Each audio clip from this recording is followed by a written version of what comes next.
রাসূল সাল্লাল্লাহু আলাইহি ওয়াসাল্লাম বলছেন, রাসূল সাল্লাল্লাহু আলাইহি ওয়াসাল্লাম একদিন এক বাজারের পাশ দিয়ে যাচ্ছেন। বাজারের পাশে একটা মরা কান কাটা ছাগল পড়ে আছে, মৃত কান কাটা ছাগল।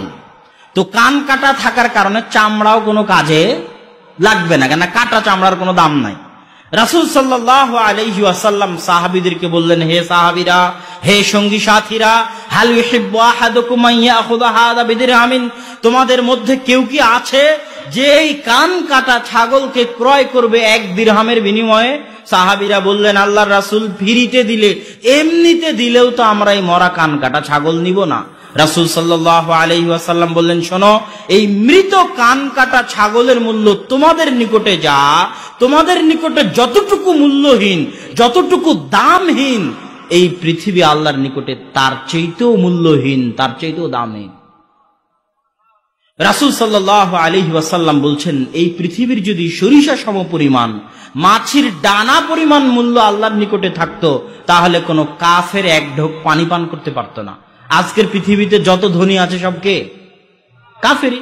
বিল গেটস বলেন, মুকেশ আম্বানি বলেন, জ্যাক মা বলেন, alibaba.com এর প্রতিষ্ঠাতা, মাইক্রোসফটের প্রতিষ্ঠাতা, সব কি? সবাই অমুসলিম।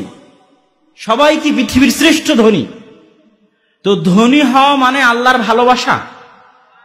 ইন্নাল্লাহ ইউতিদ দুনিয়া লিমান ইউহিব ওয়া মান লা ইউহিব, আল্লাহ যাকে ভালোবাসেন তাকেও দুনিয়া দেন, যাকে ভালোবাসেন না তাকেও দুনিয়া দেন। আল্লাহ ফেরাউনকে ভালো না বাসার পরেও ক্ষমতা দিয়েছেন, কারুন কাফের হওয়ার পরেও ধন সম্পদ দিয়েছেন, আবার দাউদ সুলাইমান মুমিন নবী হওয়ার পরেও তাদেরকে ক্ষমতা ধন সম্পদ দিয়েছেন। ইউসুফ আলাইহিস সালাম নিজে নবী, পিতা নবী, দাদা নবী, পরদাদা নবী হওয়ার পরেও তিনি কুয়াতে নিক্ষিপ্ত হয়েছেন, বাজারে কৃতদাস হিসেবে বিক্রি হয়েছেন, মানুষের বাড়িতে চাকর হিসেবে, গোলাম হিসেবে, কৃতদাস হিসেবে মানুষের বাড়িতে চাকর হয়ে মানুষের কথা শুনেছেন, নির্দেশ শুনেছেন। তখন তিনি নিজে নবী, তার বাপ নবী, তার দাদা নবী, তার পরদাদা নবী। মিথ্যা অপবাদ মাথায় নিয়ে জেলে গেছেন, 7 বছর জেল খেটেছেন। তখন তিনি নিজে নবী, তার বাপ নবী, তার দাদা নবী, তার পরদাদা নবী। তখন তার পিতা জীবিত, তার জন্য দোয়া করতে করতে চোখের পানি ফেলে চোখ অন্ধ হয়ে গেছে। পিতা ইয়াকুবের তার জন্য দোয়া চলতেছে, আর তিনি মানুষের বাড়িতে গোলাম, তিনি বাজারে কৃতদাস, মানুষের বাড়িতে চাকর, মাথায় মিথ্যা অপবাদ, 7 বছর জেলে। তো আল্লাহ কি ইউসুফকে ভালোবাসেন না? আল্লাহ সুবহানাহু ওয়া তাআলা ইউসুফকে যে ভালোবাসেন তার প্রমাণ, আল্লাহ ইউসুফকে জেনা থেকে বাঁচিয়ে দিয়েছেন। আল্লাহু আকবার। সুতরাং আল্লাহর ভালোবাসা পাওয়ার প্রমাণ হচ্ছে আল্লাহ আপনাকে তার আনুগত্য করতে দেয় কিনা।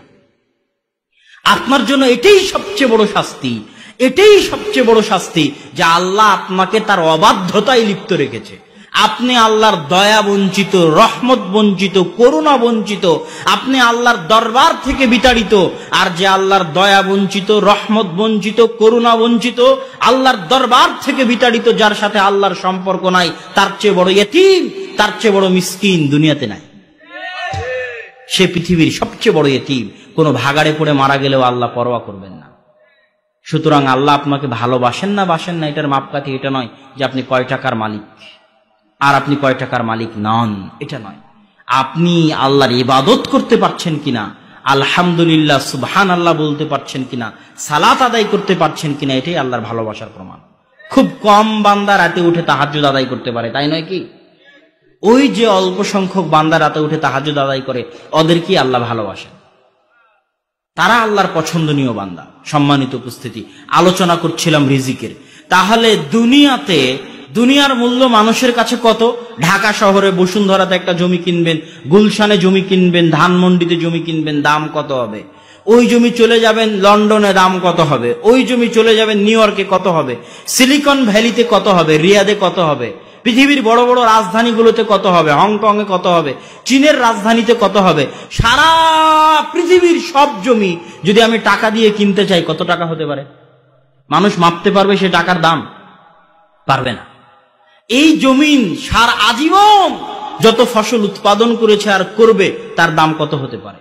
এই জমির নিচে যত খনিজ আছে, স্বর্ণ, রৌপ্য, তেল, গ্যাস, তার দাম কত হতে পারে? সবগুলোকে আল্লাহ বললেন যে ওই মরা কান কাটা ছাগলের সমানও নয়, ওই মাছির ডানার সমানও নয়। আল্লাহু আকবার। তাহলে দুনিয়ার এই নিষ্ঠুর বাস্তবতা বুঝার পরে আমাদের পরবর্তী অংশ বুঝতে হবে যে টাকা দিয়ে শান্তি ক্রয় করা যায় না। আপনি টাকা দিয়ে এসি কিনতে পারবেন, টাইলস কিনতে পারবেন, বাড়ি উন্নত করতে পারবেন, সুইমিং পুল দিতে পারবেন, কিন্তু টাকা দিয়ে রাতের ঘুম কিনতে পারবেন না। টাকা দিয়ে পরিবারে শান্তি কিনতে পারবেন না। টাকা দিয়ে বাপ বেটা, ছেলে মেয়ে, স্ত্রী সন্তানের মধ্যে ভ্রাতৃত্ব, ভালোবাসা কিনে পাওয়া যাবে না। যদি পাওয়া যেত তাহলে ঐশী তার বাপকে হত্যা করতো না। টাকা দিয়ে কিনতে পাওয়া যাবে না। আপনার টাকা আছে, টাকার উপর শুয়ে আছেন, তাও রাতে ঘুম হবে না। টাকা আছে, টাকার উপর শুয়ে আছেন, তাও খেতে পাবেন না। হাত প্যারালাইসিস, ডায়াবেটিস, বিভিন্ন সমস্যা, খাবার পাবেন না, অথচ টাকা আছে। আর ওই দিনাজপুর, রংপুর, কুড়িগ্রাম, লালমনিরহাট, ঠাকুরগাঁ, পঞ্চগড়ের এক বৃদ্ধ পান্তা ভাত দিয়ে যদি রাত্রেবেলা ঘুমায়, তাও আর শান্তিতে ঘুম হবে। এর পরের যেটা পরবর্তী পয়েন্ট, সেটা হচ্ছে রিজিক। আমরা বুঝলাম রিজিক কার হাতে? আমাদের হাতে না আল্লাহ সুবহানাহু ওয়া তাআলার হাতে? এটাকে আমরা মন থেকে বিশ্বাস করি না মুখ দিয়ে স্বীকার করি? এটাই সবচেয়ে বড় পৃথিবীর পরীক্ষা। বলছি মন থেকে, কিন্তু সত্যি মন থেকে কিনা এর পরীক্ষা দিতে হবে। আল্লাহ সুবহানাহু ওয়া তাআলা কোরআনে বলছেন, ওয়ামা মিন দাব্বাতিন ফিল আরদি ইল্লা আলাল্লাহি রিজকুহা। জমিনে চলে এমন কোন প্রাণী, এমন কোন জীবজন্তু, পোকামাকড়, মশা মাছি, মানুষ জিন নাই যাদের রিজিকের দায়িত্ব আমি আল্লাহ বহন করি না। জমিনে যত কিছু আছে সবকিছু রিজিকের দায়িত্ব কার? আল্লাহ সুবহানাহু ওয়া তাআলা। আল্লাহ সুবহানাহু ওয়া তাআলা হাদিসে কুদসি, আল্লাহর রাসূল বলছেন, আল্লাহ বলেন, ইয়া বানি আদম, হে আদমের সন্তানেরা শোনো, কুল্লুকুম জায়ে', তোমরা সবাই ক্ষুধার্ত। আজকে যারা উপস্থিত সবাই ক্ষুধার্ত, মঞ্চে যারা উপস্থিত সবাই ক্ষুধার্ত, সারা পৃথিবীর কোটি কোটি মানুষ ক্ষুধার্ত। ইল্লা মান আত'আমতুহু, রাতে খেতে পেয়েছে সেই যাকে আল্লাহ আমি খেতে দিয়েছি। এটা আল্লাহর ঘোষণা, হাদিসে কুদসি। আল্লাহ স্পষ্ট ভাষায় বলছে সবাই ক্ষুধার্ত, খেতে পায় ও যাকে আল্লাহ আমি খেতে দিই। ফাস্তাতিমুনি, পরের বাক্য শুনেন, ফাস্তাতিমুনি উতইমুকুম, অতএব খাদ্য চাও আমার নিকটে, রিজিক চাও আমার নিকটে, আমি আল্লাহ রিজিক দিব।